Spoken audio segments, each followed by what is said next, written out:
Hello Netrokona, ঘুরতে যেতে নেই কো মানা, চলে আসলাম নেত্রকোনা। আজকে নেত্রকোনার আসল সৌন্দর্য দেখাবো, তো চলুন একসাথে দেখা যাক।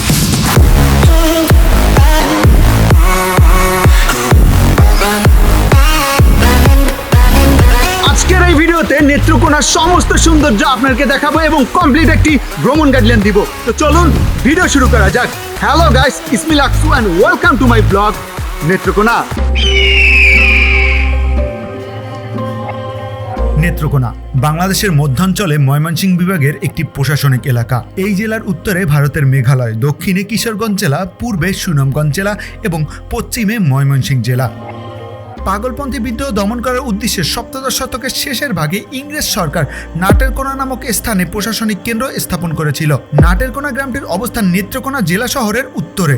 ধারণা করা হয় এই নাটেরকোনা নামক গ্রামের নাম থেকেই এই জেলার নামকরণ করা হয়েছে নেত্রকোনা।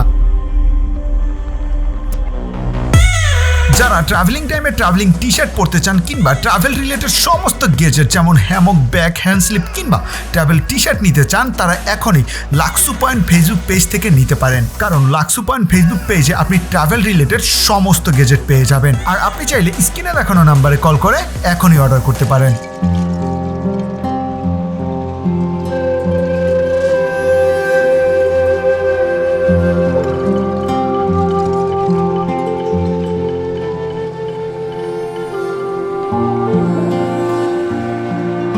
ভাই, আমি বান্দরবানে না, আমি চিটাগাঙে কোনো পাহাড়েও না, আমি এখন নেত্রকোনাতে। অ্যাকচুয়ালি এখানে আসলে আপনি ভুলে যাবেন যে এটা নেত্রকোনা। আপনার মনে হবে আপনি বান্দরবানের কোনো বড় পাহাড়ে কিংবা চিটাগাঙের কোনো বড় পাহাড়ে আছেন।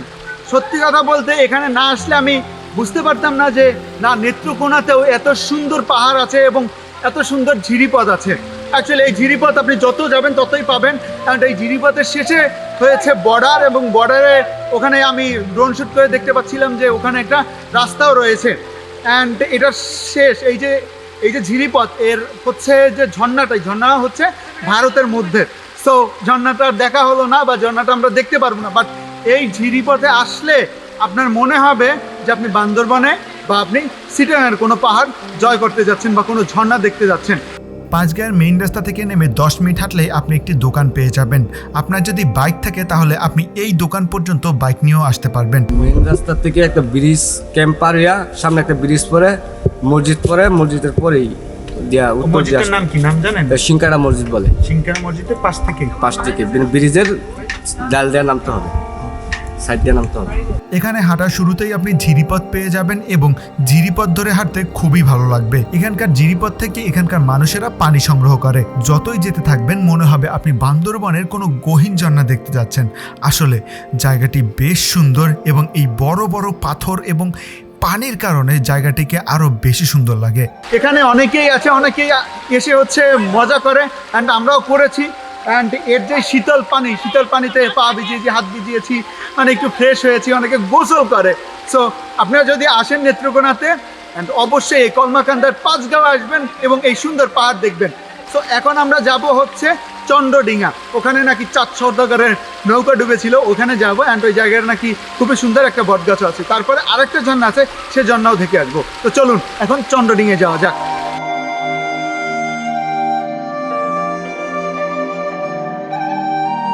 ঝিরিপথ দেখা শেষে আপনি এই দোকানে এসে রেস্ট নিতে পারবেন এবং এখানে অনেক কিছু পেয়ে যাবেন খাবারের জন্য।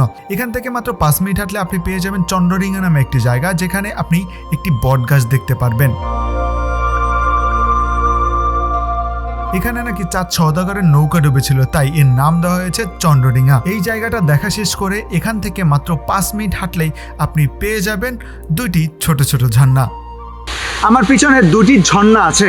অ্যাকচুয়ালি আপনি যখন চন্দ্রডিঙা বা ওই যে বটগাছের ওখানে আসবেন, ওখান থেকে মাত্র 5 মিনিটের হাঁটার পথ আসলে আপনি এই সুন্দর 2টি ঝর্ণা দেখতে পারবেন। যদিও এখন বৃষ্টি নাই, দ্যাটস ওয়াই ঝর্ণাতে পানি খুবই কম।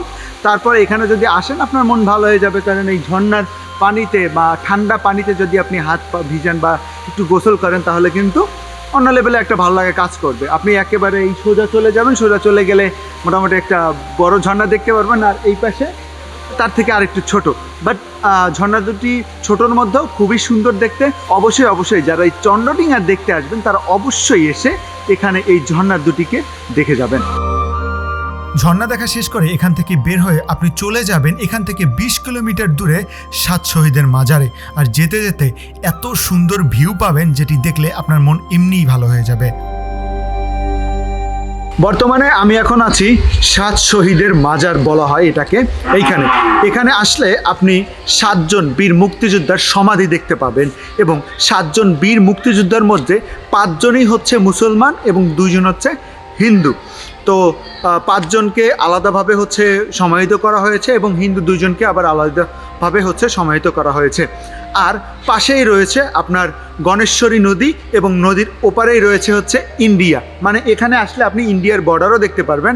আর ইন্ডিয়ার মেঘালয় প্রদেশ হচ্ছে ওই পারে, মানে এখান থেকে জাস্ট হচ্ছে আপনি তাকালেই দেখতে পারবেন যে ইন্ডিয়া। সো জায়গাটা অনেক সুন্দর এবং 7 জন এই বীর মুক্তিযুদ্ধের সমাধি দেখতে পেরে আপনার ভীষণ ভালো লাগবে।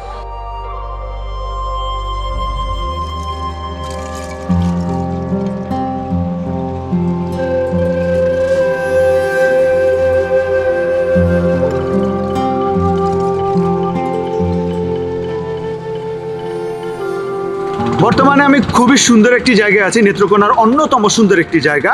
এটি হচ্ছে মিনি কক্সবাজার। এটি অবস্থান হচ্ছে গিয়ে মদন যে থানা আছে সেই থানার উচিতপুর নামক একটি জায়গায়। চলে আপনি যখন এখানে আসবেন আপনি এখানে হাওরের ফিলটা পাবেন, যে নিকলি যে হাওর আছে। আসলে এটাকে কেন মিনি কক্সবাজার বলা হয় আমি জানি না, আমার মতে এটা হচ্ছে মিনি নিকলি বলা হওয়া উচিত। কারণ হচ্ছে আপনি যখন এই যে রোডে আসবে, সুন্দর একটা রোড, এখানে হচ্ছে রেস্টুরেন্টেরও ব্যবস্থা আছে এবং রেস্টুরেন্টে বিভিন্ন খাবারেরও ব্যবস্থা আছে। আর যখন আপনি হচ্ছে ট্রলারে করে আসবেন এই রোডে, তখন আপনার মধ্যে একটু হলেও নিকলির ফিল বা হাওরের ফিলটা হবে। সো জায়গাটা খুবই সুন্দর একটা বিকেল কাটানোর জন্য এবং বিকাল থেকে সন্ধ্যা কাটানোর জন্য কিন্তু এই জায়গাটা খুবই সুন্দর। আসলে আপনার ভীষণ ভালো লাগবে। তাই অবশ্যই যারা নেত্রকোনাবাসী আছেন তারা অবশ্যই এখানে যদি না আসবেন আপনার ভীষণ ভালো লাগবে।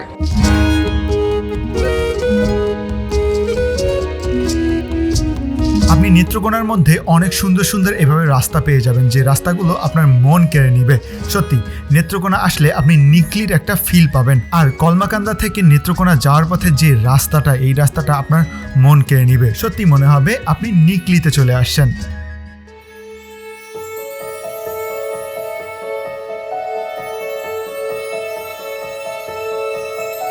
আমি গ্যারান্টি দিয়ে বলতে পারি যে এই জায়গায় যে আসবেন সে এই জায়গার প্রেমে পড়ে যাবেন। কারণ এত সুন্দর একটা পরিবেশ এবং এত সুন্দর একটা লেক, এবং লেকের পাশে যে ছোট একটা পাহাড় রয়েছে, সেই পাহাড়ের রং আর কি পিঙ্ক কালারের, বা সেই পাহাড়ের রং হচ্ছে গোলাপি কালারের, বা সেই পাহাড়ের রং হচ্ছে সাদা কালারের। মানে বেশ কয়েকটা রঙের পাহাড় দেখলে এই লেকের সামনে কান্না ভালো লাগে। আসলে সত্যি কথা বলতে যে আল্লাহর সৌন্দর্য কতটা সুন্দর হতে পারে সেটি যদি আপনি ঘর থেকে না বেরোন তাহলে কখনো বুঝতে পারবেন না, দেখতে পারবেন না। তাই আল্লাহর এই সৌন্দর্য দেখতে হলে অবশ্যই ঘর থেকে বের হতে হবে এবং এই সুন্দর সুন্দর জায়গাগুলোকে আপনার দেখতে হবে। সত্যি কথা ভাই, এখানে আসলে আপনার মন ভালো হয়ে যাবে। এত সুন্দর পরিবেশ। আর আমি বলি, এত সুন্দর পরিবেশ পেতে হলে আপনার কিন্তু এই জায়গাতে বর্ষা সিজনে আসতে হবে। বর্ষা সিজনে আসলে আপনি আশেপাশের খুব সুন্দর একটা পরিবেশ পাবেন এবং এই লেকের পানিটা একেবারে স্বচ্ছ একটা পানি পাবেন। ওয়াও, আলহামদুলিল্লাহ আল্লাহ এই সুন্দর জায়গা আমাকে দেখিয়েছেন, অ্যান্ড আপনাদেরকেও দেখাতে পারছি। এই কারণে সত্যি কথা বলতে খুবই ভালো লাগছে।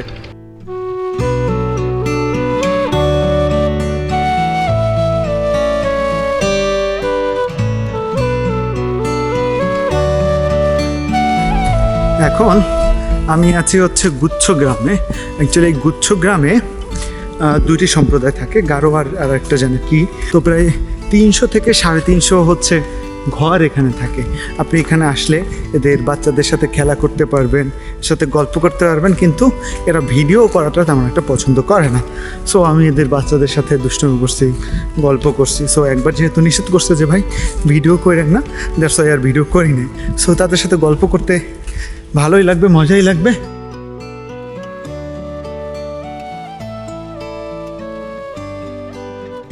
আমার পিছনে যে স্মৃতিসৌধটি দেখতে পাচ্ছেন, এই স্মৃতিসৌধের নাম হচ্ছে রানী রাসমণি স্মৃতিসৌধ।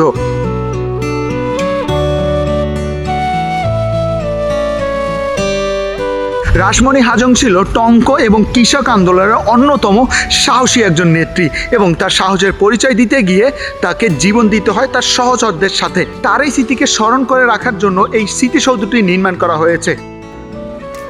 বর্তমানে এখন আমি আছি রানীখং মিশনারিতে। অ্যাকচুয়ালি এটি হচ্ছে ক্যাথলিক বা খ্রিস্টানদের ধর্মচর্চার একটি স্থান। আপনি যদি এখানে আসেন, এখানে দেখতে পারবেন যে কীভাবে খ্রিস্টানরা ধর্মটাকে চর্চা করে। আসলে সাধারণত আমরা মুসলিমরা হচ্ছে মাদ্রাসা বা হচ্ছে মক্তবে গিয়ে ধর্মটাকে চর্চা করি, ঠিক তেমনি তারা এই যে মিশনারিতে এসে ধর্মটাকে চর্চা করে। সো এখানে এসে দেখে যেতে পারেন, আশা করি ভালো লাগবে।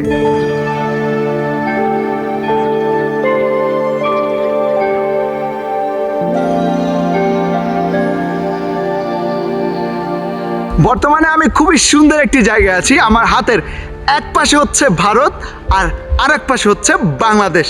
এক পাশে ভারতের বড় বড় পাহাড়গুলো, আর এক পাশে হচ্ছে বাংলাদেশের সমস্যারী নদী। অ্যাকচুয়ালি মিশনারি দেখা শেষ করে আপনি একটু হেঁটেই একটা নৌকা নিয়ে আপনি এপারে চলে আসলে খুবই সুন্দর একটি জায়গা পেয়ে যাবেন, অ্যান্ড যে জায়গায় বসে আপনি ভারত বাংলাদেশের সৌন্দর্য উপভোগ করতে পারবেন। অ্যান্ড আমার পিছনে যে বড় বড় পাহাড়গুলো রয়েছে সবগুলোই কিন্তু ভারতের বড় বড় পাহাড়। আর এই যে দেখতে পাচ্ছেন আমার পিছনে, এটা হচ্ছে সমস্যারী নদী। যদিও নদীতে এখন তেমন একটা পানি নেই, এখানে পাথর কয়লা উত্তোলন চলতেই আছে বা বালু উত্তোলন তো চলেই সব সময়ের জন্য। ভারতের ওই পাহাড়ি অঞ্চলগুলোতে যখন প্রচুর পরিমাণ বৃষ্টি হয় তখন কিন্তু এই নদী একেবারে প্রাণ ফিরে পায়, এই নদীর যৌবন কিন্তু তখন ফিরে আসে। তো যাই হোক, খুবই সুন্দর একটি পরিবেশ কিন্তু এখানে আসলে আপনি পাবেন। তো অবশ্যই অবশ্যই এখানটা হয়ে যাবেন, দেখবেন অন্য লেভেলে একটা ভালো লাগা কাজ করে।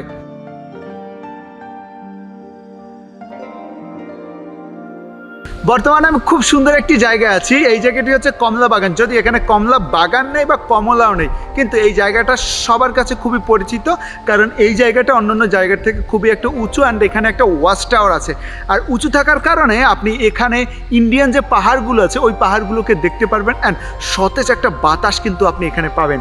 আর এই জায়গা আর একটা বিষয়ের জন্য ফেমাস, সেটি হচ্ছে কি জানেন, এখানে ইন্ডিয়ান কসমেটিক্স বা ইন্ডিয়ান হচ্ছে আচার, চকলেট পাওয়া যায় বা বিভিন্ন দ্রব্য ইন্ডিয়ান পাওয়া যায় খুবই সস্তায়। এই কারণে কিন্তু এই জায়গাটা একটু বেশি ফেমাস। আর এই জায়গাটা হচ্ছে আপনি যখন হচ্ছে সোমেশ্বরী নদী দেখবেন বা হচ্ছে ওই যে বিজিবি ক্যাম্প দেখবেন, সেটা দেখে হচ্ছে জাস্ট 5 মিনিটের হাঁটার পথ। এখানে আসলে ছোট একটা ট্রেল আপনাকে পার হতে হবে, যেটা একটু হলেও কষ্টকর, ঠিক আছে। ওই ট্রেলটা পার হয়ে যদি আপনি উপরে আসেন, উপরে আসলে খুব সতেজ একটা পরিবেশ পাবেন, অ্যান্ড খুব সতেজ একটা বাতাস পাবেন, যেটা আসলে আপনার মন ছুঁয়ে যাবে এবং আপনার মন ভালো করে দেওয়ার জন্য যথেষ্ট। বিরিশিরির সম্পূর্ণ ভ্রমণ গাইডলাইন নিয়ে আমার একটি ভিডিও করা আছে, ভিডিওর এন্ড স্ক্রিনে দিয়ে দিচ্ছি, আশা করি দেখলে আপনার ভীষণ ভালো লাগবে। সো আজকের মতো এ পর্যন্তই, দেখা হচ্ছে নতুন কোনো দিনে নতুন কোনো ভিডিওতে। সেই পর্যন্ত ভালো থাকবেন, সুস্থ থাকবেন, আর ভিডিওটি যদি একটু বেশি ভালো লাগে থাকে তাহলে অবশ্যই সাবস্ক্রাইব করবেন। আল্লাহ হাফেজ।